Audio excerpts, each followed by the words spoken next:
he went and committed a lot of crimes, and he used those crimes and those murders as a means to an end. And in many ways, he was actually a very clever marketer. He created a very compelling brand, if you can call it that, and he really established himself as, a newsworthy persona. And that's something which, if you look at, I think Tom Voigt mentioned it, he was actually one of the founders of fake news in many ways, sort of took a lot of credit for crimes he didn't commit, but created a very compelling reason to put himself into the newspaper, if not at the front page, then definitely very close to it. But because you have followed Black Box Online Radio a lot and Zodiac Monday, the segment that I've done every Monday about the Zodiac Killer for a couple years now, is there anything that you think is different about Black Box Online Radio compared to other YouTube channels?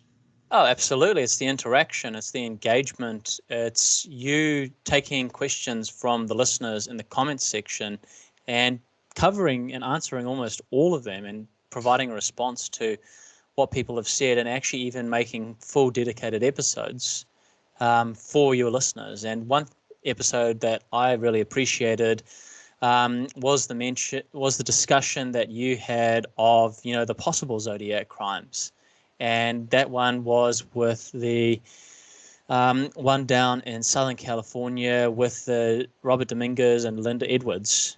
And I thought that was a terrific episode because it was something which had been requested, and you did a whole episode of it, and obviously you went to some lengths to research it and create a good discussion around it, and you incorporated the comments which people had left on the various Zodiac episodes and weaved it together quite nicely into a full-fledged episode. So that's something that really gives you a competitive advantage, Ned, because there are a lot of YouTubers out there that have either got too big an audience where they can't engage with everybody, or they are more interested in putting out what they want rather than what the listener wants. And you often have to create a good balance between the two, because if you just do what the listener wants all the time, you may lose your passion for it.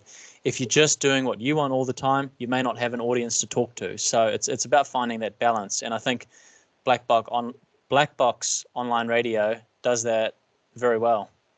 Well, thank you so much, Stuart.